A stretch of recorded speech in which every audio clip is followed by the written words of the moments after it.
Người nổi tiếng TV 24H là kênh cung cấp thông tin về các nghệ sĩ, ca sĩ, diễn viên nổi tiếng của Việt Nam và thế giới. Hãy đăng ký kênh của chúng tôi để cập nhật tin tức nhanh nhất trong 24H. Cặp đôi Trường Giang, Trấn Thành hội ngộ trên sân khấu khiến khán giả thích thú. Trấn Thành và Trường Giang vừa tái hợp trên sân khấu của một sự kiện quy tụ nhiều ngôi sao nổi tiếng, được trực tiếp trên nền tảng mạng xã hội.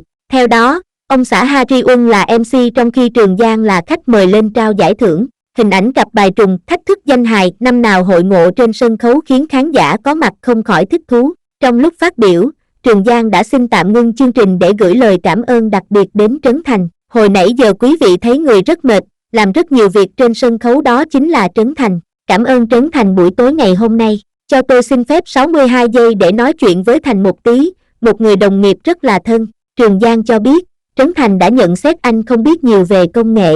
Điều đó là sự thật. Vì thế, anh quyết tâm sẽ lập một tài khoản trên nền tảng video. Khi Trấn Thành cho rằng đồng nghiệp đang muốn thách thức các nhà sáng tạo nội dung, Trường Giang đáp, không, thách thức Trấn Thành thôi.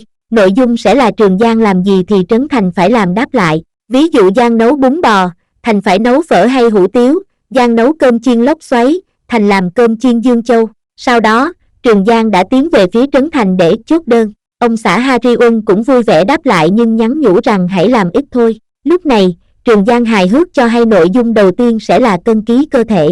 Màn tương tác của hai nghệ sĩ thu hút nhiều sự quan tâm của cộng đồng mạng.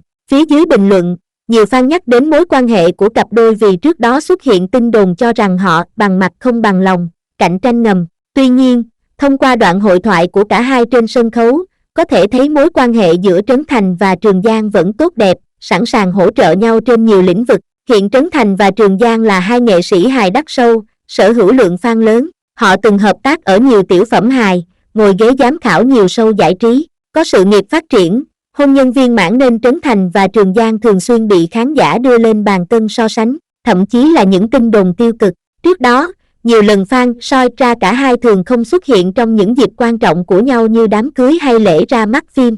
Song Trường Giang từng chia sẻ, tôi và Trấn Thành không có hiềm khích, vấn đề gì cả. Hai đứa tôi còn dự định làm phim chung nữa nhưng chưa có kịch bản đủ hay. Chúng tôi đang bị cái bệnh rất là khó về kịch bản.